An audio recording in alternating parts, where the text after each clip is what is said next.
The advice and opinions expressed by the host of Autism-Live and her guests are meant solely as suggestion and should not be in any way construed as child-specific advice. The Center for Autism and Related Disorders advises working with a board-certified behavior analyst who has experience with autism before starting any intensive behavioral intervention. Any choices you make in determining your child's treatment are completely at your own discretion.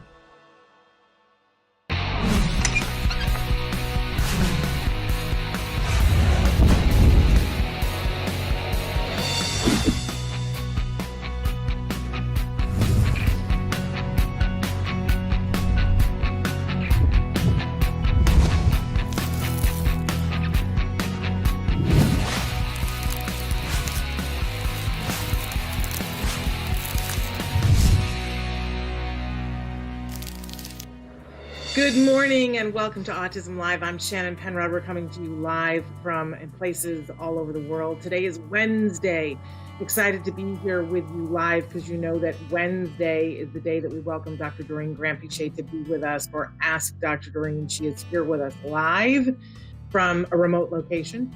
And we're excited to have her here. This segment, again, is called Ask Dr. Doreen, and it's because Dr. Doreen December is a true expert in the field of autism, having worked in this field for years, way more than she should own up to. We all want to know her skincare regimen. She's the founder of the Center for Autism and Related Disorders. She is also the founder of a wonderful charity called Autism Care Today. We hope that you'll all join us with your questions. We've got a couple that are, there's Dr. December. Good morning. We already have folks writing in and saying hello. We're saying hi to Jeremy and to Mary Jo. So thrilled that you guys are here. Want to remind everybody that there are more ways than ever to connect with us, whether you're watching us live or in podcast form. We want to briefly go over some of the different ways that you can be watching us. If you're watching us live, you might be watching us on YouTube, on Periscope, on Twitter, on Facebook Live, or on our homepage, autism-live.com. On all of them, there are ways for you to connect with us and to have your question asked here on the show. We're doing a new format, and it's faster than ever. People are writing in and saying hello to you, Dr. December. Hi, Michael. And Jeremy is saying hello. Notice on the left-hand side, it's all the places that we are live. On the right-hand side, it's all the places that we podcast to, in addition to the places on the left.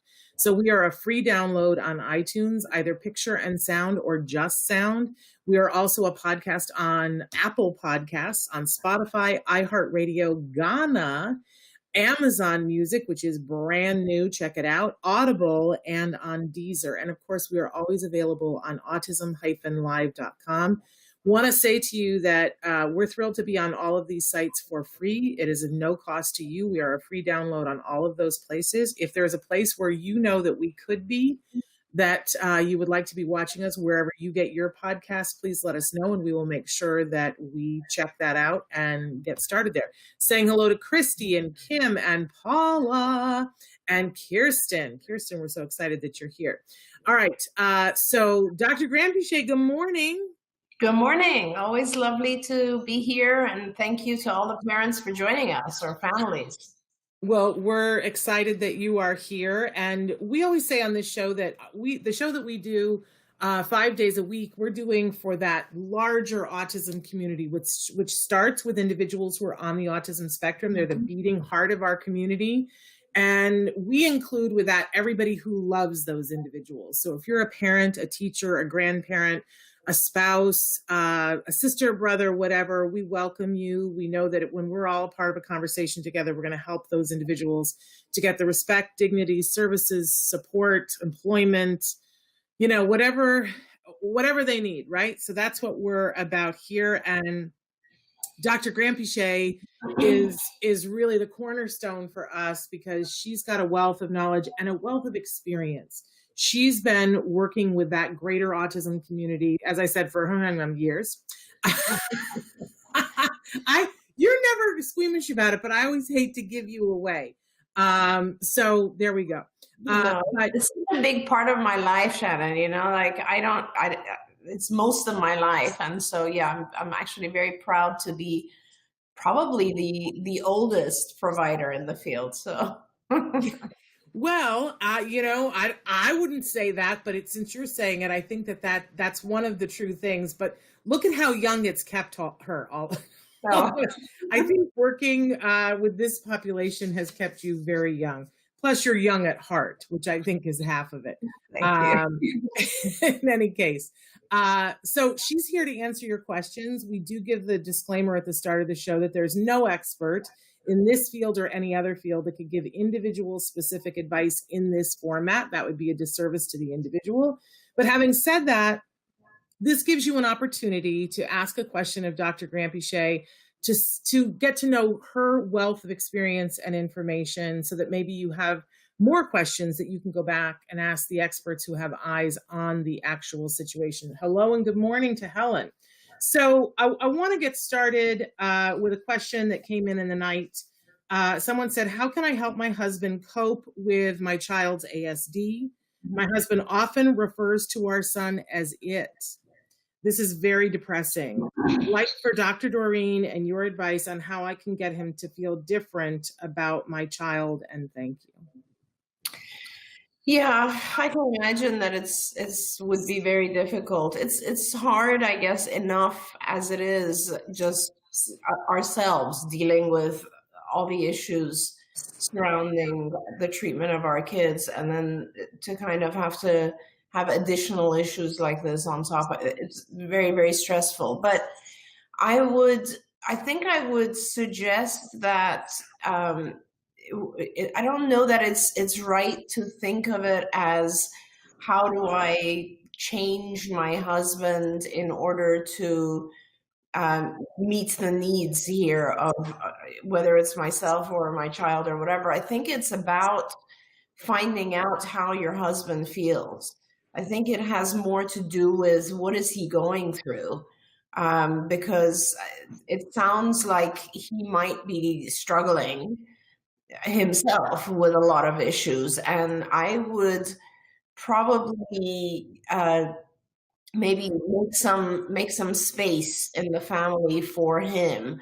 I don't know, and we've had the pleasure of talking to a lot of dads who've educated us over the years, as you know, Shannon, some of our favorite people, and it's a different experience for dads than it is for moms.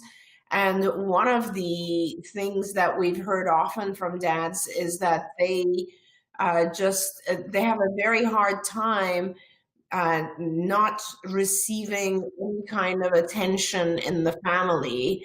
A couple of days ago, I was watching something, and there was a scene in this documentary where someone said, sometimes in a relationship or in a family, you are a flower, and sometimes you're a gardener. And I loved that. It just stuck with me. And I think that sometimes in life, we're not ready to be the gardener, and we still need to be the flower. And maybe that's part of it. It's a struggle for so many of us when we have kids, our whole life changes, and then to have a special needs child, that might be part of it. And I know that with dads, it also has to do with kind of self-image and just everything that they hoped for and prayed for.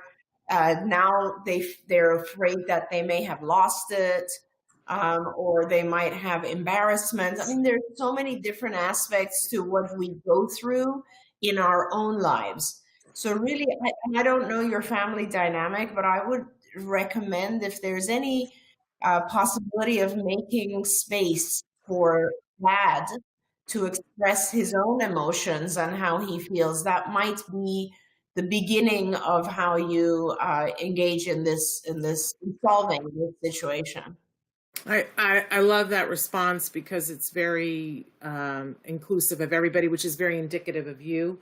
And you're right. We've talked to a lot of different dads about this, and they express a lot of different opinions. But one of the biggest things that I've seen from dads is that, dads a lot of times are used to the role of, I'm the I'm the person who keeps, as you said, the gardener. I'm the person who keeps the roof overhead. I'm the doer. Whether that's true or not in their relationship, it's how they feel. And what we've heard from a lot of dads is, now I'm facing something that I have no idea what to do. And that we see a lot of dads who will bury themselves in work, or that they just emotionally will detach and go, because I don't know how to fix it.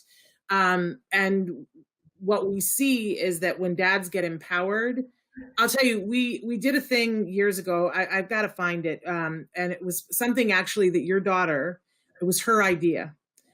Nikki's idea to do something. We called it Facing Fatherhood, and we sat down with 5 dads, and they ate really good food from the Bourbon Street Grill, and we made a bunch of questions, and we had them ask each other the questions, and it was just devastating to watch and to hear. And one of the dads in particular, who I always think of as dad, who always has it all figured out, and he talked about how early on he was like, I didn't know what to do. And as soon as he found that he could surf with his sons, that was just one thing that he could do with his sons that he could still have. And that opened him up to all the possibilities. And I wouldn't think of surfing as being the thing, but for him, that was something that he always wanted. He wanted to surf with his boys. And he thought when they were diagnosed, he was like, well, that's not going to happen. But they worked towards and got to the point where they could go surfing. It may not have been exactly what he was picturing at first, but he now enjoys that passion with his kids. It was an entree in. So to find something, the first time that my husband ever, I didn't know what he was thinking. And I love Holly Robinson Pete says she was on Autism Avenue and that Rodney was over here somewhere else. And that she was like, dude, you better get over here on this street. But that she now looks back at it and goes, well, that wasn't kind. It wasn't loving. But it's how she felt. Right. And I didn't know what was going on with my husband. He seemed kind of like not to get it, like just sort of just oblivious. Mm-hmm. And I kicked into high gear. Like, we got to do things. We got to do things. And the moment that I saw him register it for the first time, and he welled up and was having all this emotion. And I said, what's going on right here? And he said, I just realized he may never know the joy of being in a play. And that's how he accessed the grief and I was like, that's what you're worried about? But of course, that's what my husband would worry about. I also want you to know that my son does plays, and my husband and my son just wrote a play that they performed a couple of weeks ago. So I want you to know the hope of that my husband also got to his dream.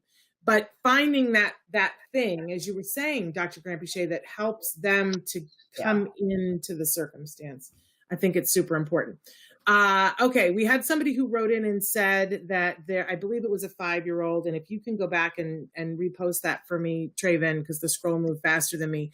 A 5-year-old who likes to grab things that are not his, and they're looking for some advice about how do you teach them not to grab things?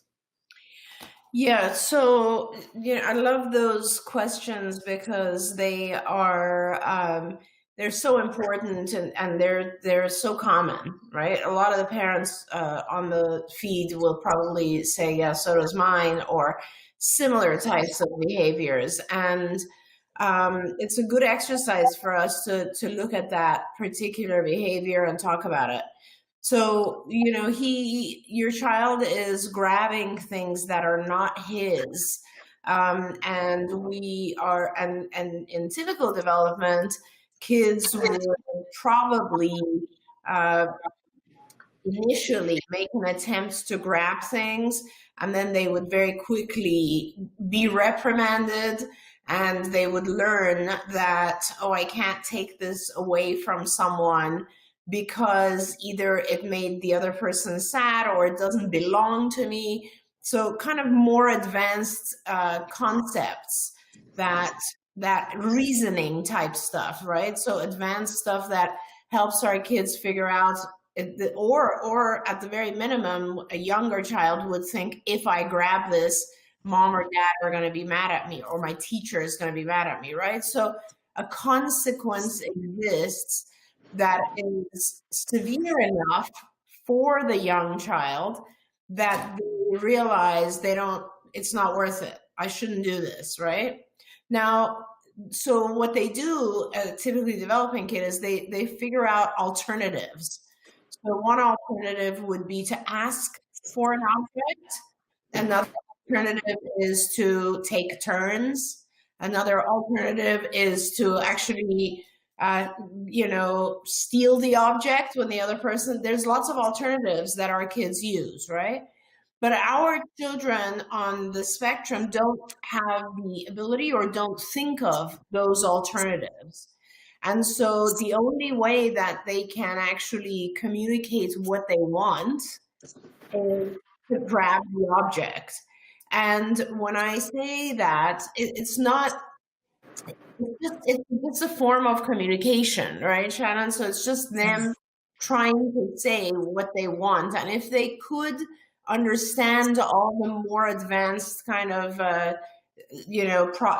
consequences, or if they could ask or they could communicate about it better, then very likely they would have a different behavior. So I just want our parents to first understand that all these behaviors that we find to be challenging have to do with just communication. Our children have a hard time communicating their needs or their wants. And so as a result, this is how they communicate. So what you do is really very simple. You have to not let it work. This type of communication, the grabbing, has to fail. It has to not have the consequence that the child wants. Basically, you prevent the child from grabbing, you block the grabbing, you make sure that when he tries to grab, he doesn't succeed. And at the same time, you have to give him another way of communicating that he wants the object. So the reason that he wants the object is going to be different. I just saw another question come up on the feed about someone else's child who grabs drinks. So he wants a drink. Let's assume he wants a drink. You teach him to say drink or juice or I want drink, however much his capability is. And you focus on the teaching of the skill, because once the child learns to be able to express what he wants, and at the same time, you're not allowing him to just grab, then the grabbing behavior gradually gets replaced by the asking behavior. So I think that is the key to all of everything that we do with our kids, is just teaching them a more appropriate skill that replaces the way that they're currently communicating. And so, Shannon, as you know, I always say, I think skill teaching is much more important, and it's about skill teaching. It's not so much about the challenging behaviors. The challenging behaviors tend to go away when our kids have the appropriate skills to replace them. And we're solving something in the chat right now that, because things are moving so fast, so we're solving that. But I want to pause for a second for another one that was written in the night. But I know a lot of you are asking questions, and we love it, love it, love it. But this is really important to me. So this person writes in and says, and they identify themselves as a 19-year-old, have been dating my girlfriend who is 18 for 4 months, and her sister, who is 21, has the biggest crush on me. And putting it bluntly, without trying to be mean, she is very not subtle about her advances. However, I understand that people with autism aren't socially adept. Those advances are very awkward for me and hard to respond to. I've tried telling her that I don't want them, but she just doesn't seem to get it. I really don't want to hurt her feelings, even though I'm sure it's inevitable. She texts me on Snap constantly. Sometimes they are very uncomfortable texts with sexual implications, and makes posts on there about me 24/7. What should I do about this? I love my girlfriend very much, and I don't want this to come between us. Well, that's so wonderful. And thank you so much for reaching out to us. It's awesome that you found us. So what a lovely person, first of all, to care so much. I have a few different pieces of advice, or just like help you kind of understand it, and then you can take it however direction you like. First of all, I would obviously talk to your girlfriend. This is not something you want to hide from your girlfriend, for sure. And I don't know if you are, but you certainly need to let her know and let her see the chats and let her know what's going on. Believe me, she will understand them instantly because she has grown up with this. And so she understands the issues that individuals on the spectrum can have, don't necessarily always have, but can have. And I think the best service I can do for you is to help you understand that. So there are certain social rules that we grow up with, which are just so normal to us that we don't even think about it, right? So for example, if someone is sending you snaps all day long and they're maybe, you know, a little bit of a sexual nature or something like that, that's inappropriate because you're not in a relationship, right? How we define inappropriate, social inappropriate, is very subtle. It's extremely, it's not written down anywhere. It's not black and white. It's like, you know, just a very simple example would be if someone sends you one snap per day, is that okay? What if they start sending you 3? Right? Now 3 might not be okay, but 1 might be okay. That's a very subtle social rule. Or if someone sends you a snap and it's a little bit, maybe everybody in the picture or an Instagram or something, everybody is wearing swimsuits. Okay, well, that might not be appropriate if it's a picture of her and her sister, right? So there are social rules that are very subtle, and individuals on the spectrum have a hard time understanding those rules because they're not written down, and they don't develop understanding these social rules. There's a lot of different reasons for that. I mean, in a different on a different topic, Shannon and I often do training for our parents on the subject of understanding cognition, social cognition, metacognition. A lot of the stuff that you're talking about has to do with that. Being able to understand what social rules are, being able to see things from other people's perspective. Those are areas that are difficult for our kids. So your girlfriend's sister is not seeing those things. She's not understanding that her behavior would be inappropriate. For example, she's not understanding that this could hurt her sister's feelings. She's not understanding that it's not possible for you to have emotions towards her since you have emotions towards her sister. There's a lot of these very, very abstract concepts that she's not understanding, and she would need to learn all of those types of things in order to stop hitting on you, right? And this is not something you can teach her. It's a series of things that she has to learn over a course of time. And my recommendation is that you speak with your sister, with your girlfriend, so that she can help find the right resources for her sister, so that her sister can learn. This is not just about you, it's about the next relationship as well, right? And so there's a series of things that she has to learn. And I think for you, your first step is to talk to your girlfriend about it.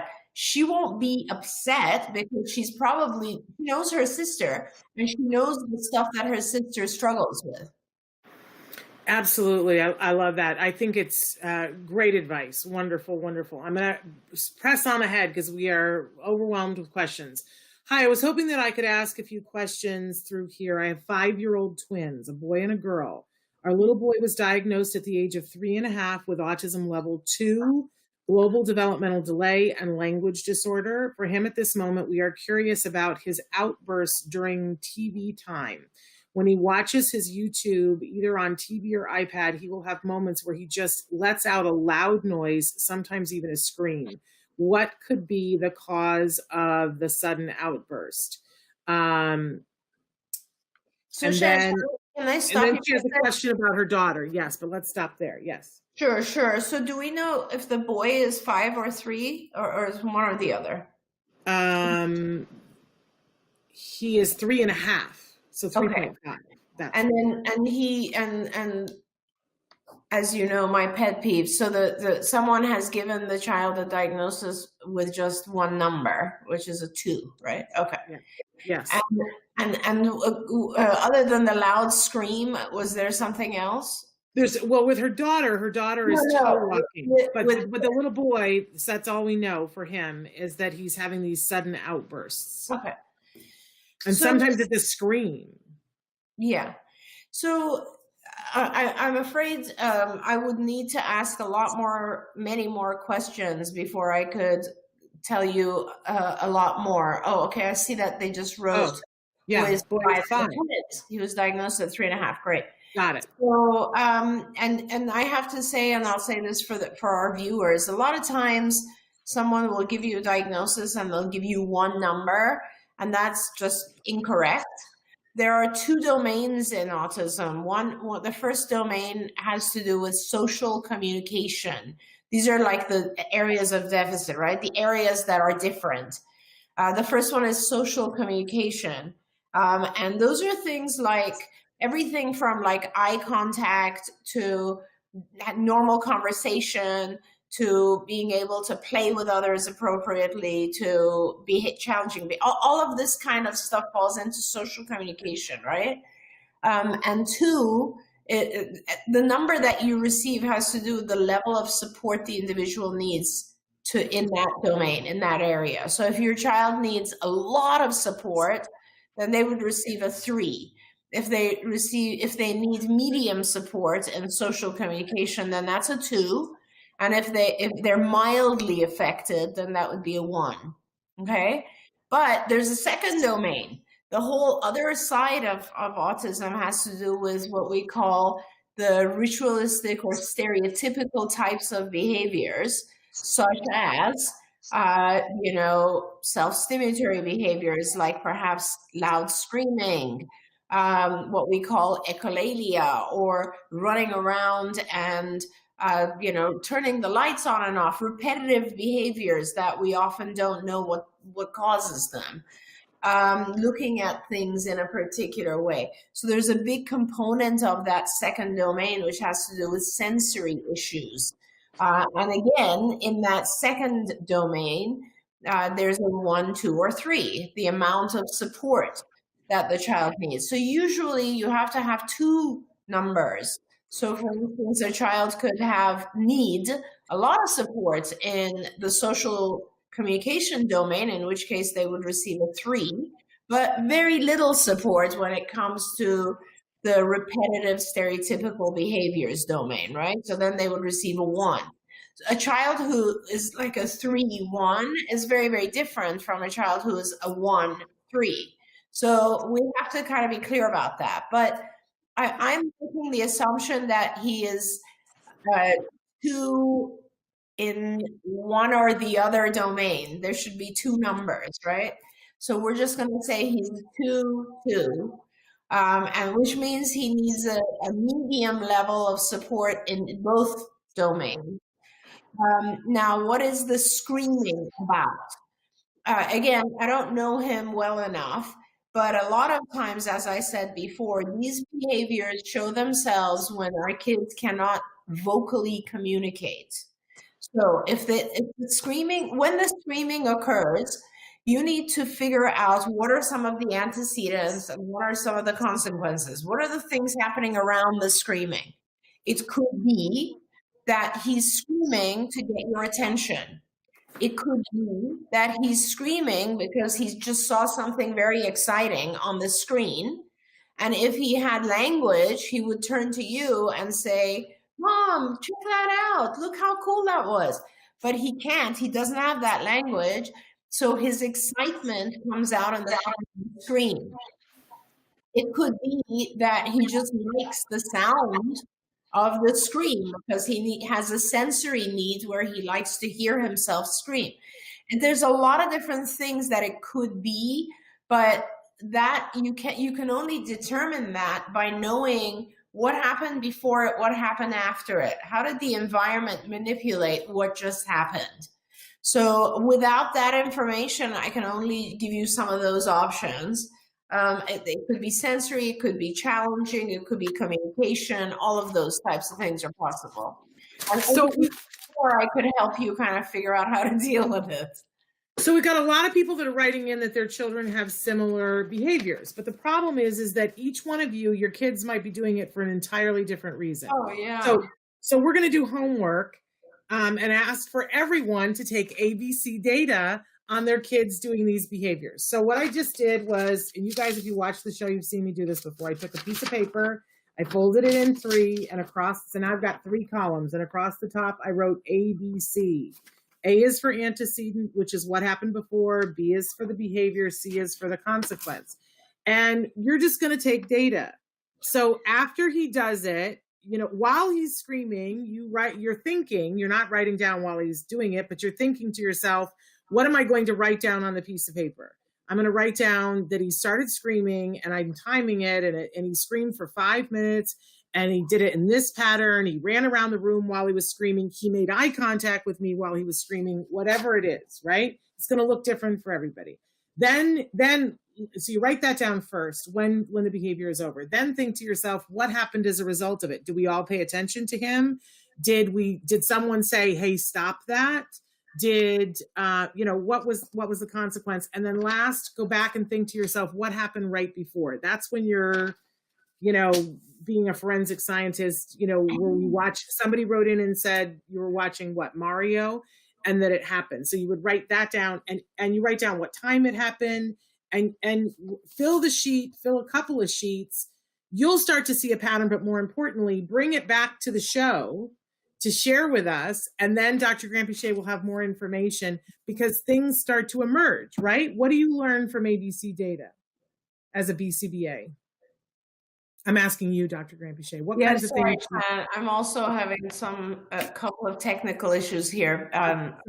Asked me to reload, but okay. So actually, I wanted to actually do exactly what you mentioned, which I think is perfect, because for every one of the parents on here or viewers on here, when you see a challenging behavior, you can't assume that it is just a bad behavior and that we need to get rid of it. It has a purpose. Right before I lost my chat feed on here, so I apologize because I can't see any of your questions anymore, but I saw a parent who wrote that her son screams when they hear loud on the TV, something loud on TV. So another function of a behavior, another reason that I had forgotten to say could be just simple imitation, right? It could be communication, imitation, all these different things. It is super important always to try to do what Shannon suggested, which is figure out what that challenging behavior is trying to get across. I'll simplify it for all of you and you can do this exercise that Shannon suggested, but it's very, very simple. When you think of behavior, any behavior, good or bad, all of us, we do what we do for 2 reasons alone. One is to gain access to something, and one is to avoid something. That's it. That is, human behavior is governed by those 2 things. Gaining access to something or avoiding something. Now, the things that we want to avoid are all kinds of things, right? And for our kids, just to keep it simple, it could be you want to avoid punishment. You want to avoid the anger of your parent. You want to avoid an environment that is overly stimulating. You want to avoid a food you don't like. You want to avoid stopping doing something you like to do. You want to avoid all these types of things that our kids want to avoid, right? What do you want to gain access to? You want to gain access to things you like. You want to gain access to more of the show you're watching, gain access to your favorite sweets, gain access to running around outside, whatever it is. So you always need to figure out that particular behavior. What is it trying to avoid or gain access to? And when you know that, then the treatment becomes, the way to deal with it becomes very simple. Often we want to give our kids access to the things they want, and we want to help them avoid the things they want to avoid if they ask for it appropriately. And so that's the key to it. It's just figuring out what it is they're trying to communicate and giving them a better way to communicate it. Okay, so another way to look at it, but if you'll tell us some of the more circumstances, it will, because for each thing, if you know what it is that they wanted, there's different interventions that science have proven to be effective. That's the key, is that you got to know what you're looking at first, and then science has already told us a way to intervene. And and to keep it real simple and even non-scientific, it's the same thing. If you figure out a child is tantruming to get attention, because they're trying to get access to attention, that's one of the things that we want to gain access to, then don't give them attention, because the way they just communicated it by tantrum is not something you want to increase. You don't want to reward that behavior, right? You give attention when they do something appropriate, not when they do something inappropriate. And that's the same thing. I mean, not to call it appropriate or inappropriate, but challenging or not challenging. So if you attend every time a child screams, the screaming worked. It worked. It got your attention. So, and if you don't attend when they scream, but instead you attend when they're quiet, then being quiet will increase. So it's really kind of that simple in terms of ABA, but it's a lot more complicated when you do it in real life, because often, like when a child screams, as an example, they're not doing it for one reason or another, they're doing it for multiple reasons. That's when it starts to get confusing for our parents. Yes. I love this question. Right now, my 5-year-old son vocabulary is excelling like crazy. He was considered nonverbal, but that seems to have changed over the last few months being home with mommy. But behavior is out of control and preventing me from having him participate in virtual school. Now the ABA is going to come in the home to help with control and give me more parent training. Is it common for them to stop progressing in one area because they are excelling in another?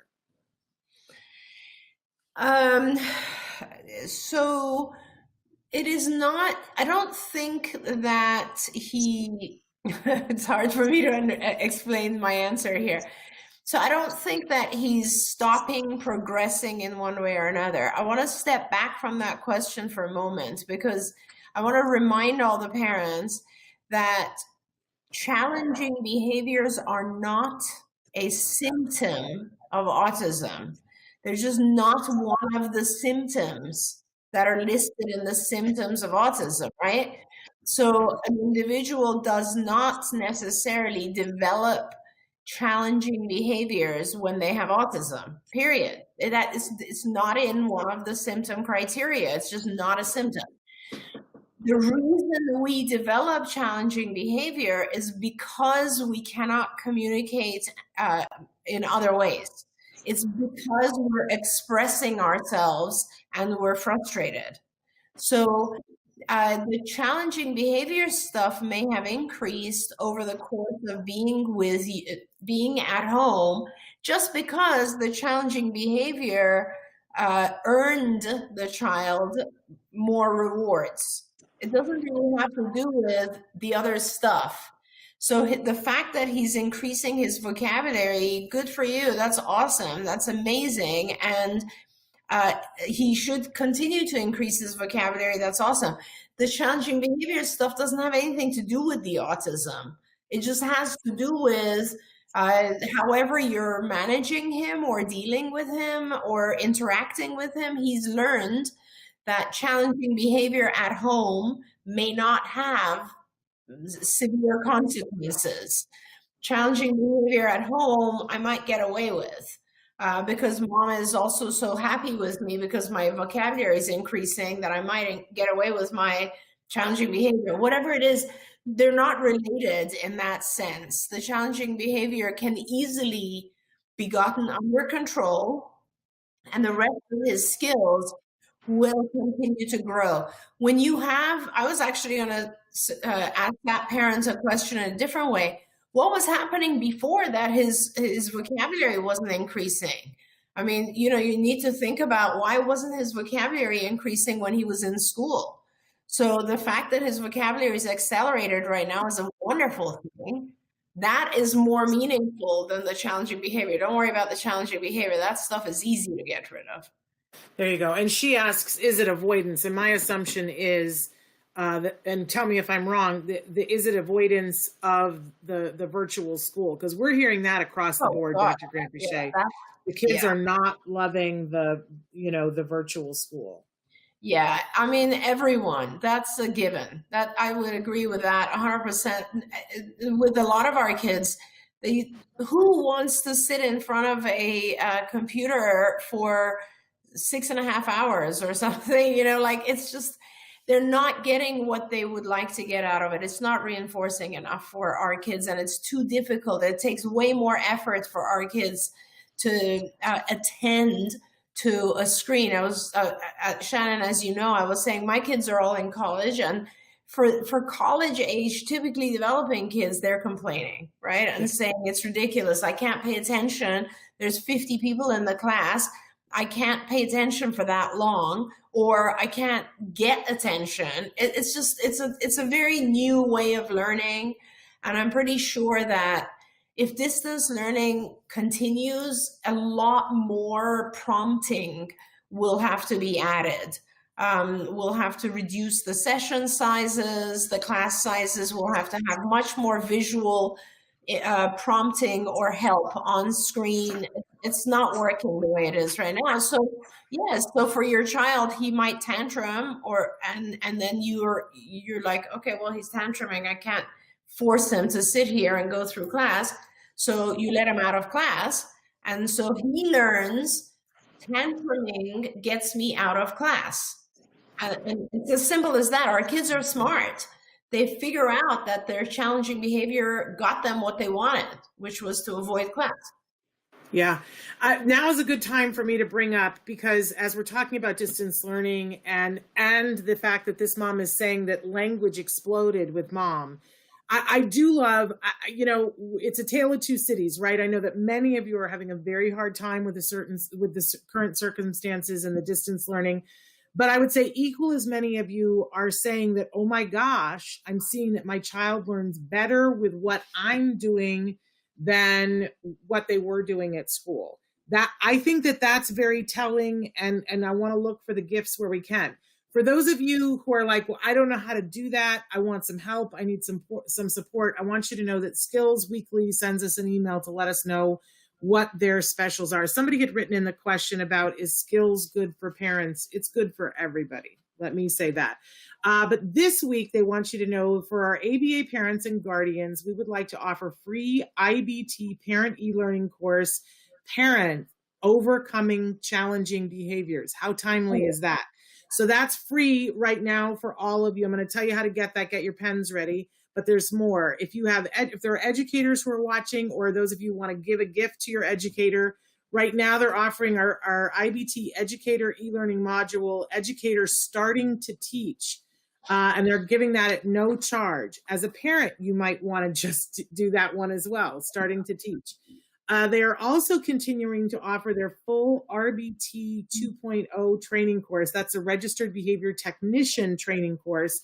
It's free to the parent audience on a case-by-case basis. So if you're like, I want to know what my therapists know, I want to know all these things, it's like a $440 value, and they're giving it to parents on a case-by-case basis. You have to want to do it, right? They don't want to just give it out to people who aren't going to use it. But for those of you who have done it, you know it's worthwhile. And you can do it at your own pace. If you have time at 2:30 in the morning, you can do it at 2:30 in the morning, and you can rewind. It's fabulous. In addition, they're continuing to offer a 10% discount on all skills products for anyone that calls and says, you saw it on Autism Live. I always say Shannon sent you, you're part of the friends and family discount. Are you ready with your pens? So to get any of those deals, you need to call 877-975-4559. Again, that's 877-975-4559. If you are watching internationally, as I know many of you are, the best thing to do is to email me and say what it is that you want, and I will connect you via email with the appropriate person over at Skills and IBT. Again, that is, you can call the number 877-975-4559, or you can email me at s.penrod@autism-live.com. I think Traven will be nice and put that up on the screen for us. And one of our wonderful skills folks said, for parents who use skills, we have unlimited live one-on-one training, and we are here to help them to use skills. Thank you. They are amazing, amazing individuals. Okay. We've got people saying hi from India. Love, love, love that you are here with us. Wonderful, wonderful, wonderful. I want to go back to some of our comments because they've come in fast and furious here. Okay, how do we make potty training for an 8-year-old boy? He doesn't wipe. Any suggestions? Yeah, yes. If it's just a matter of wiping, then that becomes your only goal. And I would suggest that you do that in a shaping process, or even you could do a backward chaining process. And what I mean by that is that, let's say you do a backward chaining process. That essentially means that you would do the majority of the wiping at first, and he would then do the last portion, and you would heavily reward him. And then you gradually leave more and more for him to do. So you would now do everything but the last 2 steps of the wiping, and then you would model for him, help him, prompt him, and he does it. He completes the action, and you then reward him. And you gradually will do that until you are fading yourself out. That's called a backward chaining process. And so it's easy. There's a lot of these types of behavioral processes that we do that our kids will adjust to easily. But if your child is not if the problem is not just the wiping, then we need to do a whole potty training procedure. And we have, Shannon, I'll let you tell the parents where they can access a lot of our trainings that we've done on this subject. Yeah, if you go to our website, autism-live.com, there's a couple of different ways you can access the videos there. That's our whole library is available on that site. There's a place where you can just go into the search feature, and you could, for instance, put toilet training, and you'll get to see a whole, maybe 400 videos about toilet training. The other thing that I really recommend, if you go to the top and it says topics, the only thing that's available right now by topic is Ask Dr. Doreen. If you click on the Ask Dr. Doreen icon, it will allow you to put in toilet training, for instance, and then what you'll see are a bunch of questions. Every time you guys ask a question on Ask Dr. Doreen, that we end up taking your question, it gets coded and it gets put in there. So you'll see the questions, because you don't want to answer, if you're asking about an 8-year-old wiping, you don't need to answer the question about the 26-year-old who is smearing, right? So you'll see what the question is. And if you click on the question, it takes you exactly to that episode, whichever day that it was. And you can hear Dr. Granpeesheh answer that question. We're constantly trying to update it. As you can imagine, it's a bear, it's a wee beastie. But there are a lot of videos there, and I think there's probably more on toilet training than anything else, because we knew that, and they say not flushing as well. So very likely we have answered a question about that before, so that you can check that out. And that's available to everybody. Our website is autism-live.com. And there are tons of resources all over the page. I really encourage people to click on all the buttons, check out the playlists, check out the toy guide while you're there, leave a comment in the chat. In fact, I want to go to a question that was left in the chat on the website. I would love to know, what is the difference between a psychoeducational evaluation and a neurodiagnostic evaluation? Our little girl turned 6 in August and has an ASD diagnosis since age 36 months. She is also hyperlexic. We are trying to find out as much as possible about how she thinks and how she learns, and also how to best help her in school. She has a full-time aide in a regular first grade class with OT and speech therapy at school. She has private speech therapy, OT, and ABA, and they sent their email, and they said, thanks for all you do. And I love this question. I love it when parents are in that place of saying, I want to understand. I think we all feel this way, don't we? We want to know, how does our kid think and how do they learn? And if we can keep asking that question as our kids change, that's a very empowering question to ask, in my opinion. Dr. Granpeesheh, I know that this is a particular area of expertise for you. So love these questions. Yeah. Can I quickly, though, I was kind of, and I will answer this very quickly, but I really wanted to just also, for the previous parent, yes, just wanted to make a quick suggestion to take pictures of the different steps having to do with toilet training and put them up, or just write them if your child can read, so that they know that after they're finished, they have to flush. So just the steps, each one, right? So like going there, like taking your pants down, for instance, sitting down, et cetera, each step. And then also, include hand washing and all of that. So it's not, the flushing, I think, is an easy action. It's just probably they forget the steps. Okay, so but now I got to add something to it too. That I think it's always great to have that visual schedule to show, but a lot of times what we forget is you have to have some sort of meaningful reward for the behavior, because to them, flushing, there's nothing pleasurable about it. For a lot of our kids, it's a sensory nightmare. Why would they want to flush? There's nothing in it for them. So we need to pair it with something that's meaningful, so that it's worth it. You always talk about it's got to be fair. And to them, why would I want to flush, make a noise, have something be sucked away that makes me feel insecure? There's no reason why they would want to do it. So you've got to reward the hey nani nani, and it's got to be something that's meaningful to them. Absolutely. Every step that you have your child do has to be rewarding. Every step. So each of those has to, initially will be rewarding on its own. And then gradually, as you shape and chain, the reward comes at the end of the whole chain. But initially, there's a reward for each portion of the chain, right? And Shannon is right. With flushing, it's for some of our kids, it's a particularly aversive activity because of the sound or the look and all of that.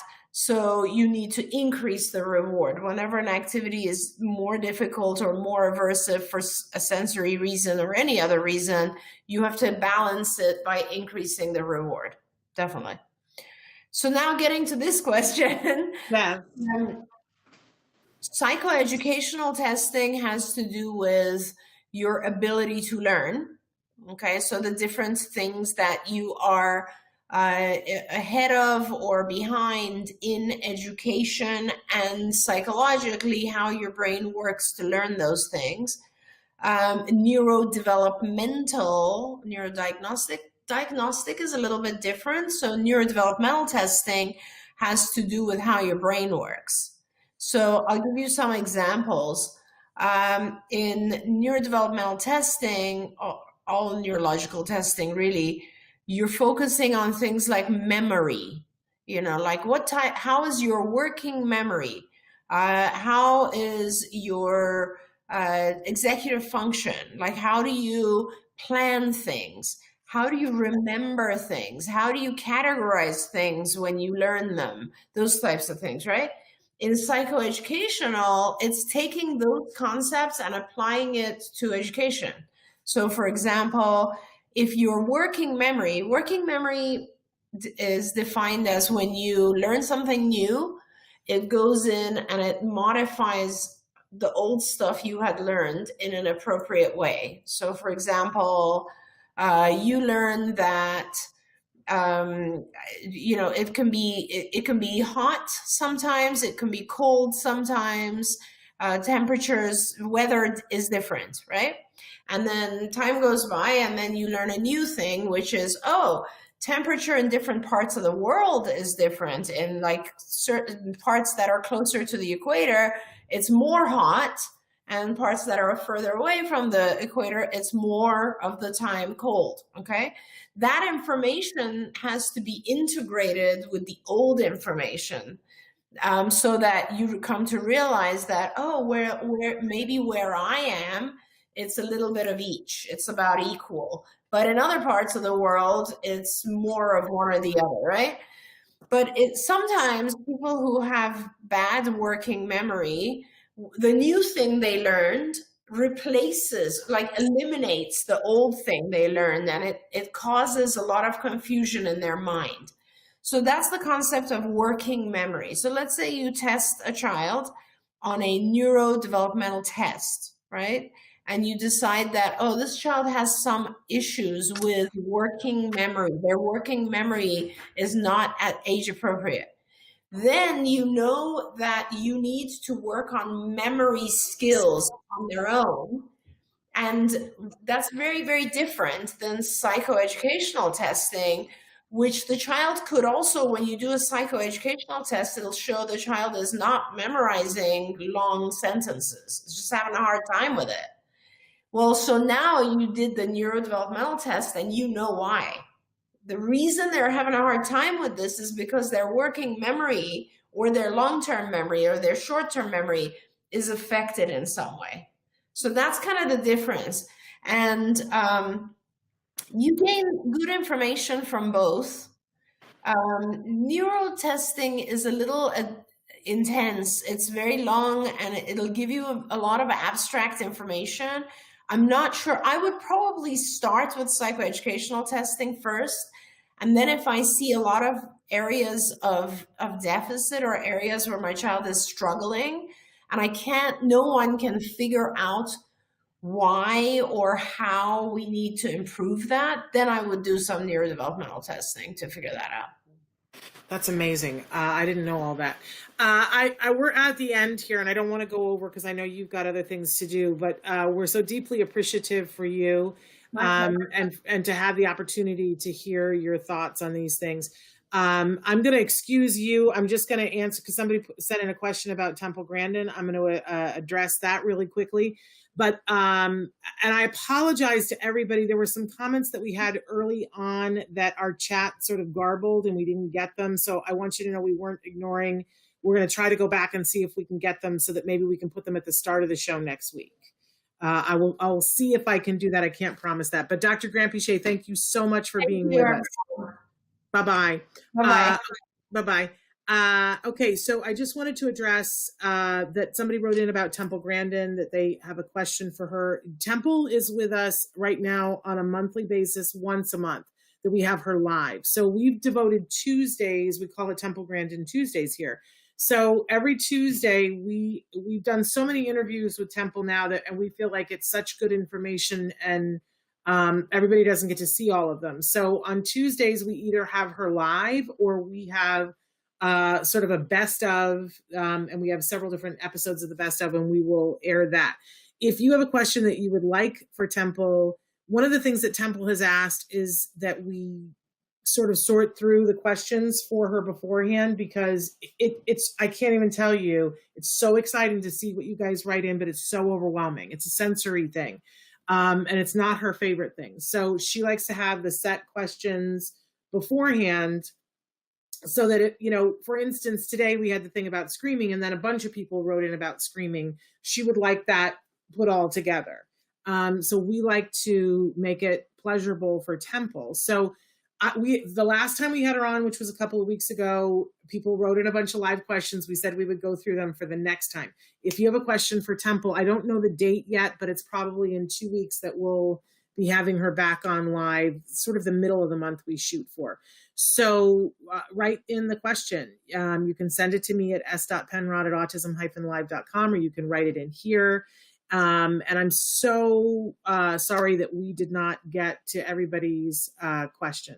But feel free to write me, s.penrod@autism-live.com, and we will get to as many questions as possible. Hey, before we go, and we're already a minute over, I just want to say that tomorrow on the show, we're welcoming Jake Weiner. He is from Zoos Fitness. And Zoos Fitness is about inclusion fitness, fitness for everyone. We have seen in our household, and we're seeing in a lot of other people's households, that it's so important with this distance learning and all this screen time. It was always important to, have an opportunity to move your body, right? But for our kids and for regulation and for us, it's more important than ever. So we're going to be talking with Jake tomorrow about what you can do that will help all the other times of the day. And I'm swearing by this. You guys know I'm not big on the whole exercise thing, and we got a treadmill, and I can tell if a day goes by and I don't do the treadmill, I can tell I'm dysregulated. So what must that be like for our kiddos? And I know somebody is writing in about depression and autism. And I want to tell you that we definitely want to encourage you to seek out professional help. When you've got somebody who is depressed. This is, here in the United States, this is National Suicide Month. And I think, I will get somebody on here specifically to talk about that. But in the meantime, you can't wait for that. You got to get professional help because we know that it is prevalent in the autism community, depression. And we know that sometimes, not always, that could lead to suicidal tendencies, behaviors, and even the worst possible case scenario. So I'm going to ask you to take it seriously. I see that you're writing in from Australia. We'll look into some resources. You can email me separately, s.penrod@autism-live.com. But also, please, don't hesitate right now. Reach out locally and see if you can find some support for that individual. My love to all of you. This conversation continues. We will be back tomorrow. And as I said, our special guest is Jake Weiner. We're going to be talking about fitness. All right. Thank you, guys. Until then, give your kiddos a hug from me and one for you too. Bye-bye for now.